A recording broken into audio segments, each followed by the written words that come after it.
This is a look at the UK's journey to equality. As we take a glance into the past, we can gain a sense of understanding and awareness of the growing issues surrounding racism in the UK. The UK as we know it has a long history of racial tension, from things like the Windrush generation, to Stephen Lawrence, to the media's treatment of Meghan Markle, and even now with the backlash towards a Christmas advert for Sainsbury's. Today we look at significant events that have taken place in UK's history, events which have shaped our present and have led to where the UK is now, and talk to some key organisations and people who are helping to combat the UK's racism issue. The term Windrush generation refers to more than 500,000 Caribbean people who legally came to the UK between 1948 and the late 1960s, kickstarting the first wave of Commonwealth immigration. These people worked in public services to help rebuild the country after the Second World War, even though they were forced to live in poor quality areas that had higher rates of crime, as during this time you had to have lived in the UK for a minimum of 5 years to be eligible for a council house. And anti-discrimination laws stopping landlords from refusing to rent towards black people would not be introduced until the Race Relations Act of 1965. They lived in the UK and built their lives, their homes, and had their families here, and these same people now face the threat of deportation from the place they called home in 2018. The Windrush scandal of discrimination against immigrants surfaced as tougher immigration rules were brought in by former Prime Minister Theresa May, which created a hostile environment towards immigrants, as these rules were created with the intent to expel illegal immigrants from the UK. In 1993, anger erupted across the UK in response to the death of Stephen Lawrence, a young black British teenager from Plumstead, southeast London, who was murdered in a racially motivated attack while waiting for a bus in Wellhall, Eltham, on the evening of the 22nd of April, 1993. The murder proved to be a watershed in race relations in the UK, a watershed that sparked marches across London, an event that changed the way Britain's streets were policed. The investigation into Lawrence's case at the time signified failings in the ways in which the UK's law and justice system handled the case, as they failed to convict anyone for his murder. Campaigns claimed the lack of police action was because the victim was black and deemed it as institutional racism. His mother, fighting for justice, campaigned for nearly 20 years. It took a long campaign and even a visit from Nelson Mandela for the family to be heard. One of the most important and unique things that came out of this case is that it showed the racism that stemmed from the UK police system. Before the murder, the UK police were not subject to race discrimination legalisation. Since the event, however, they are now legally obliged to protect victims from discrimination. While these issues continue across the UK, there's no doubt that this event had changed the UK forever.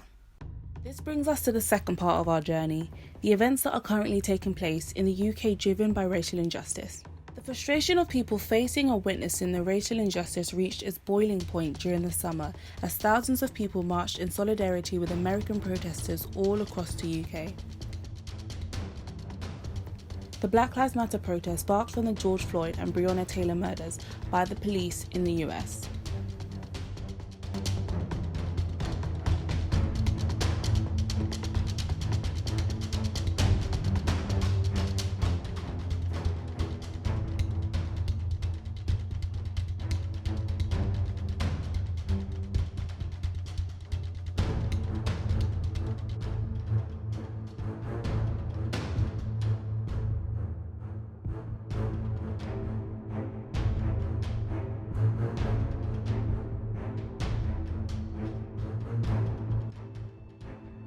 The event ignited protests all across the UK to raise consciousness on police brutality towards black people, racial injustice, racial inequality, and racial victimising in the UK.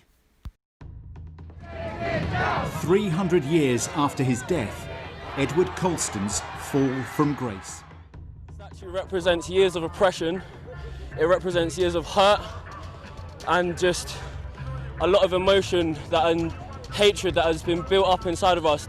We've internalized for years, and that coming down today hopefully signifies change. Hopefully we've sent a message not just to everyone in the UK or the USA, worldwide. People took to social media telling their stories of racial inequality. It's been a massive few days around the world with the tragic killing of George Floyd. We all witnessed his murder in broad daylight. We're broken and we're disgusted. Others took to social media to show their support and raise awareness on the issue.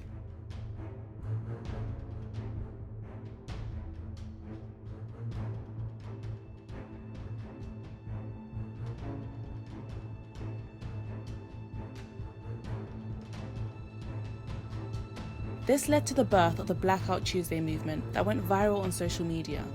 In support of BLM, the movement spread across widely, not just in the UK and the US, but worldwide.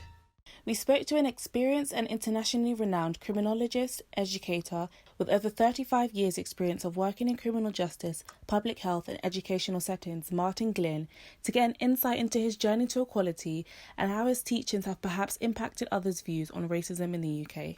Black historians, I mean, the development of Black History Month started about 1920 with a guy called Carter G. Woodson, who talked about the miseducation of the Negro. Oh. And basically was saying he wanted to train Black historians to contest racism. Prior to Carter G. Woodson, you had W.E.B. Du Bois that developed what's called the Niagara Movement, which again was a group of intellectuals called the Talented Tenth, were there to challenge American society about racism. The relevance of me doing that is because there's huge gaps. And what tends to happen is, you know, in the last 70 or 80 years, we see Black history as a form of celebration of achievement. Well, I don't see it that way. And there's certain areas that get missed off, crime and punishment being one of them. So I look at it as I fill the gaps that either Black historians leave behind, because in this country, the generations do not know how we've shaped the national story on every level, from social work to criminal justice. All we do is we pick out the headlines, and it tends to be mainly American. Okay. So are you saying in your research you cover the areas that are not really spoken about? Well, when you have a PhD, your research is a contribution to knowledge. So every piece of research you do has to identify a gap. Otherwise, it's not research. Yeah. So in some respects, but when you choose to specialize in a particular area, then the politics of your research, because I'm also a critical race theorist, which means I develop my research is a counter narrative. I use it as a counter narrative to what the dominant culture says.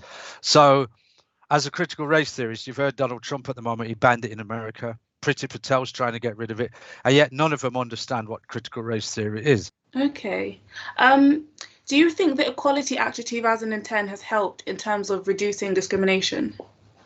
No, because there's no such thing as equality, there's inequality. So therefore, the idea of equality is a myth.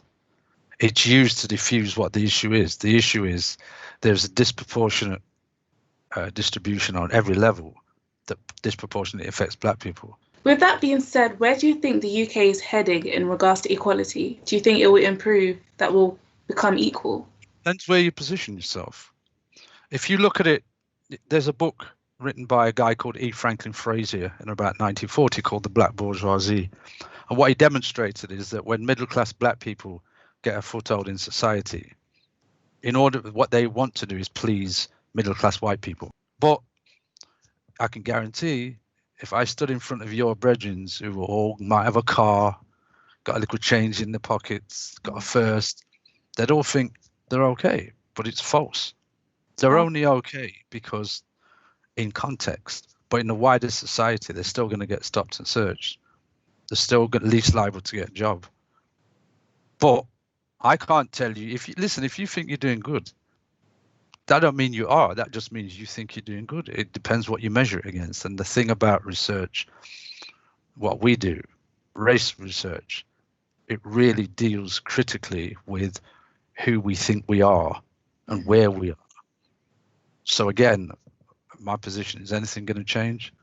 There'll be a few more Black people get things. Are you seeing it right now? Mo Gilligan, Big Nasty, you look at Bake Off, but you don't see many Black people on Kirsty Walk on BBC Two Newsnight. Thank you so much, Marvin. You've left us with a lot to think about. Thank you so much. Well, like I said, I live this life and I walk this walk, but it's the community that matters. Now the question is, what can we do moving forward on this journey to equality in the UK? What are people doing to reach this goal? One is read more. Read more, educate themselves. No, reading is not just about education. To me, it's a phased approach. You read, you study the lessons from the past, analyze and critique from a lens which you understand. So as a young woman, I'd say read Black feminist work, read intersectional research. The BLM movement continues, with petitions, donation pages, websites, black business support pages, discussions and many more circulating online. People actively working to educate others on racism in the UK. Marcus Ryder, a leader on the issue of diversity in the media industry. He has been actively involved in nearly all major UK diversity developments over the last 5 years and continues to make changes across the UK. The Organisation of Black Unity, who aim to bring together black people and organisations to build strategies and programmes for the black community. In order for people to really transform, it's whether they're prepared to sacrifice. We can all contribute on this journey to equality.